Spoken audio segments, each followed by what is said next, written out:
The first player that I think is not returning to the Red Sox in 2025 is Kenley Jansen. Let's get the obvious one out of the way first. There is absolutely no way Kenley Jansen is coming back to the Red Sox. Now, before the 2023 season, he signed a 2-year, $32 million deal, and for the most part, he did perform well, but in the end, the Red Sox front office didn't do enough to make them competitive. The big reason he came to Boston was to try and compete for a championship, and, well, they fell short of that. This left a sour taste in the mouth of Kenley Jansen, and he just never really seemed to be on board in Boston. Now, there were reports that he didn't know a lot of the players' names. He went on a podcast and talked about his love for the Dodgers and how he still has a home out there in LA, and he was involved in trade rumors a couple of times. I'll also mention Chris Martin. He also performed well for the Red Sox, but Chris Cotello of Mass Live reported recently that he may want to pitch closer to his home in Texas. Up next, I got Nick Peta. Now, ever since the Red Sox traded for Nick Peta back in 2020,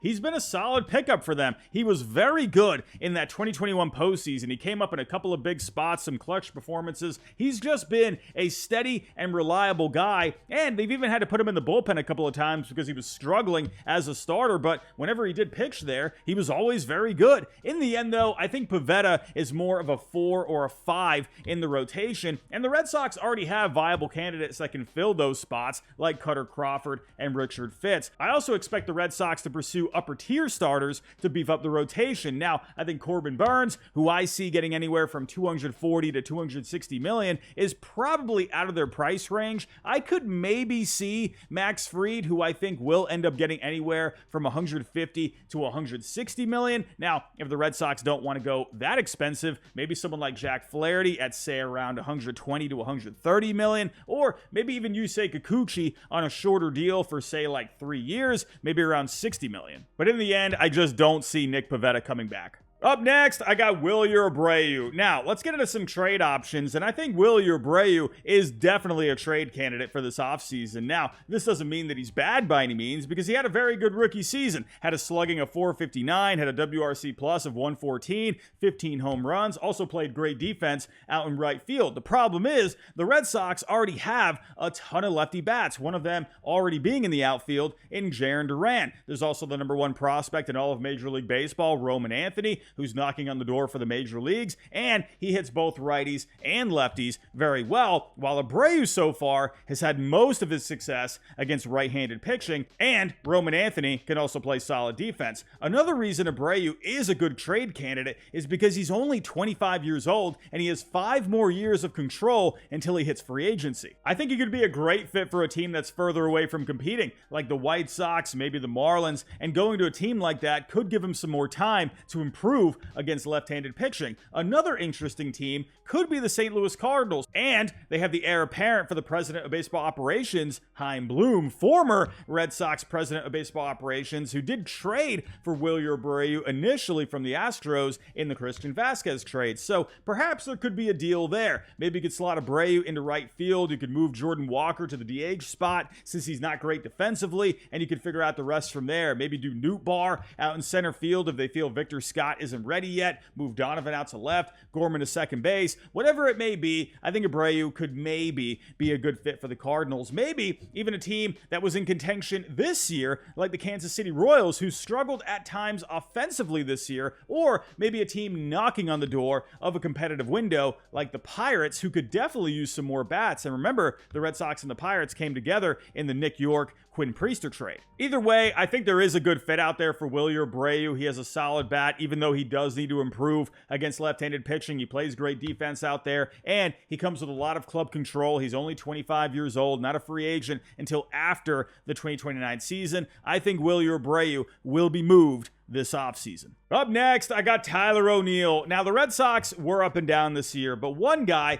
that was a bright spot in 2024 was Tyler ONeal. Now, he had a couple of injury-riddled seasons after a great season in 2021 with the Cardinals. Also didn't get along with Cardinals manager Oliver Marmol because Marmol was questioning his hustle on the base paths, so that kind of led to a falling out. In the end, he got a fresh start after he got traded to Boston, and he produced in a big way despite missing a bit of time time. Overall, played 113 games, had a slugging of 511, 31 home runs, a WRC plus of 131, a very productive season. Personally, though, I do think he's going to go elsewhere this offseason despite the good season. Like I said, he still missed some time this year on top of the injuries he's already had over the last couple of years. So my gut tells me the Red Sox would rather look to someone who's been a bit more dependable. Maybe someone like Teoscar Hernandez, who they were in negotiations with last offseason before he went to the Dodgers on a one-year deal, or maybe even Brent Rooker through a trade. Both these guys have averaged over 140 games a season over the last couple of years. So that would definitely be an improvement over the games played that ONeal had this year. Also, with Tyler ONeal, he has a high strikeout rate of 33%. The Red Sox had a lot of issues with strikeouts this year, ranking third worst in Major League Baseball. So I think they're going to look to clean that up a little bit. In the end, I think there's still a chance he could come back, but I think he's more of a fallback option at this point